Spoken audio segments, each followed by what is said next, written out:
Last week that I uploaded the video of the gown, I didn't include the elongation part of the frills I added for the gown, so I got a DM for me to make a video on how I achieved that, hence why this video.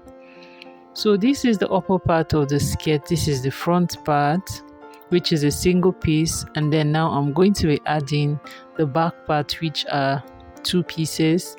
We're going to add the left hand part as well as that of the right hand part, and then we're going to stitch on the left hand side using half of an inch, and then on the right hand side also we're going to stitch it down with half of an inch. Then we're going to be leaving the back side, which is the center part, we're going to be leaving it open because we're going to be adding frills, or should I call it gathers, round the lower part of the skirt to elongate its length. If this is what you would like to learn or you like to know how I achieved, then keep on watching, guys. So now I'm going to be leaving the back part for the zipper open, but after we are done with the achieving of the attachment of the frills, then we can consider closing the part for the zipper by attaching our zips. So now that we're done with stitching the sides, the next thing we're going to do is to open it wide. But before you do that, make sure to iron the sides of your fabric flat. Make sure to turn the upper part and the lower part with your lining, because I've already done this. That's why I'm saying it, so that you guys will know what I did. So now to get the length of the frills, I made use of 15 inches, and then for the width I made use of 3 yards of fabric.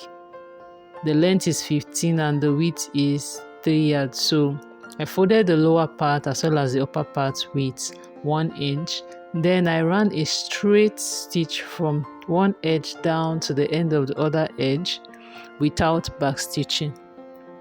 To be able to run a gather, you're supposed to run a straight stitch from the beginning of this edge down to the other end. Then on the upper part of the thread, you're going to be pulling it gradually until you've gotten the width of the gathers that you need. So I'm going to be showing you guys how I achieved this, so you can see how I'm pulling it little by little until I've gotten the width that I need. Mind you, if you know that you cannot manage a single thread on the upper part and it's going to cut, make sure to run 2 straight stitches without back stitching, so if one cuts, you can make use of the other threads to achieve the gathers. So this is how I continue pulling and adjusting until I've gotten the width of the skirt for the upper part. Make sure to do that. After I was done with that, you can see how it's looking nice, looking very fine. So now I'm going to be attaching this frill or this gather to the lower part of the skirt to add to its length. So you can see how it's going to be now. I stitched the back part, so I'm going to be sewing it round. I'm going to be sewing it round from one edge to the other, placing right sides together. Then I'll use my sewing machine to use half of an inch to stitch it around, guys.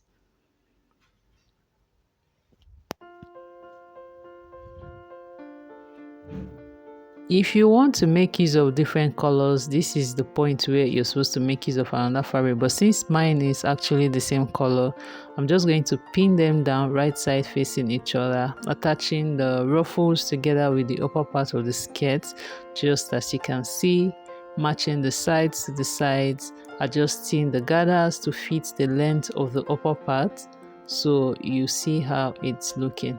If you don't want your frills to be too full or your gathers to be too full, you can make use of 2 yards or 2.5, and if possible 1.5. So mine is 3 yards, and you can see how it's looking very full and beautiful. So now I'm going to match each and every point together, pin it down from the edge down to the middle point and then to the other edge. Once I've gotten the right proportion of what I need, then I'm going to make use of half of an inch to stitch it down on the upper part. If you know this is your first time on the channel, guys, please do well to hit on that red subscribe button, like this video, comment elongation of gown, using gather, so you can just comment gathers in the comment section. And then if you're going to be recreating this, don't forget to follow us on Facebook at Celine and also follow us on Instagram at Celine. Once I was done stitching it, guys, you can see how it's looking. The next part will be to close the center back, which is the place for the zipper. I'm going to be marking 9 inches for the place of the zipper. Then the rest part, I'm going to be closing it down with just half of an inch. So you can see how I'm placing them together, guys.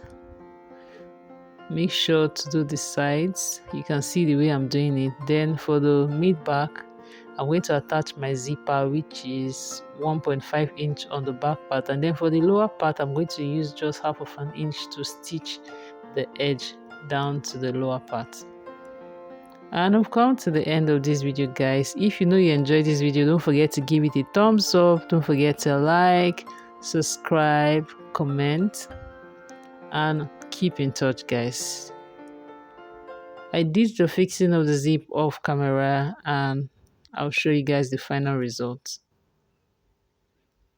Until I come your way, guys, next time. Bye.